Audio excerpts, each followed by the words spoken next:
Did you know Brazil has opened a reciprocity process that could lead to countermeasures against the United States after Trump's tariffs on Brazilian goods? What looks like a trade fight on paper could quickly turn into something much bigger. Because this is not just about tariffs, it is about leverage, diplomacy, supply chains, inflation, and the political message each side wants the world to hear.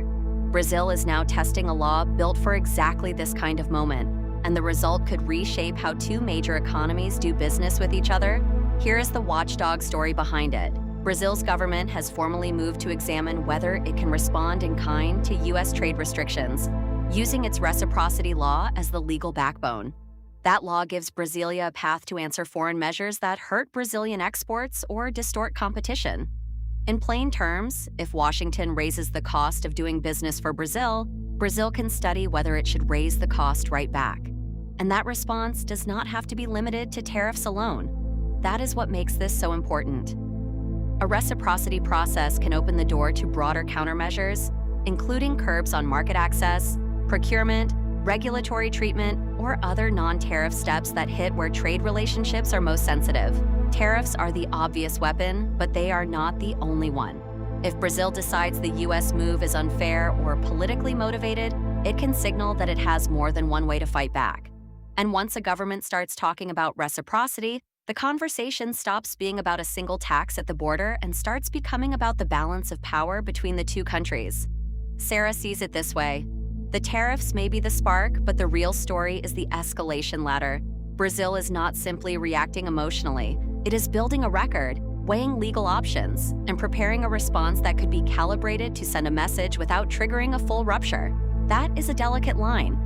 If Brazil answers too softly, it risks looking weak at home and abroad. If it answers too aggressively, it could harm its own exporters and invite a deeper trade conflict with its second-largest economy partner. So the government is trying to project resolve while keeping the door open for negotiation. Ashley puts a human face on what that means. For businesses, this is not an abstract diplomatic dispute.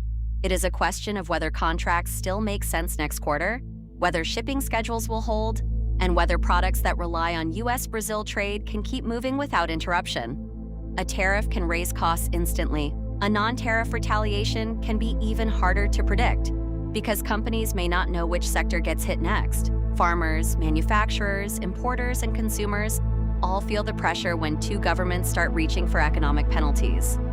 And that is where NIA steps in as the conscience of the story. The warning is not only about who wins a headline, it is about what happens when retaliation becomes normal.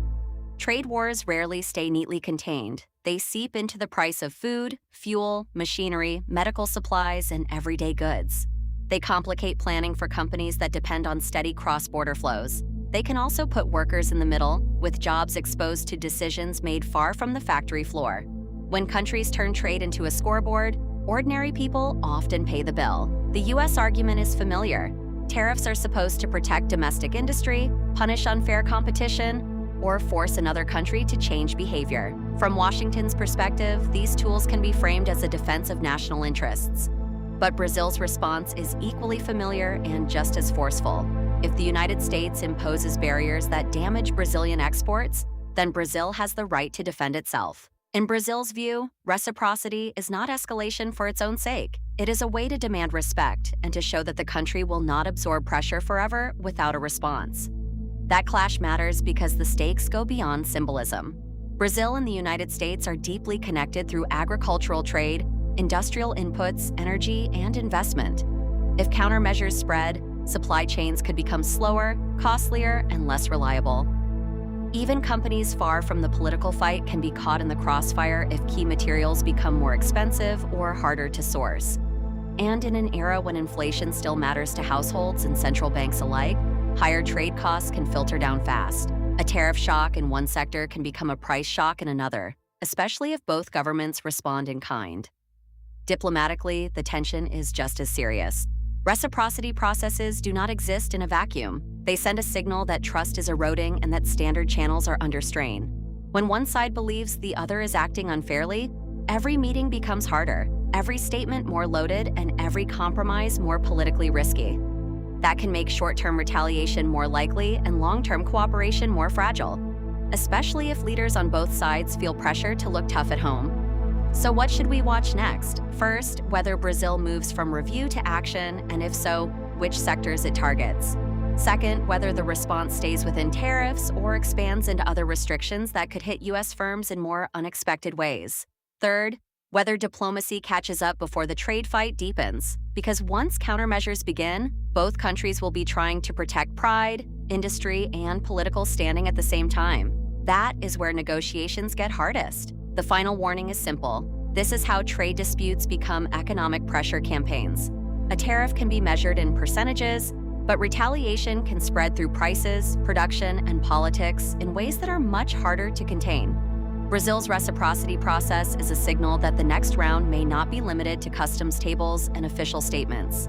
It could reach into the everyday cost of doing business, and eventually, the everyday cost of living. And when the world's biggest economies start using trade as a weapon, everyone else feels the blast.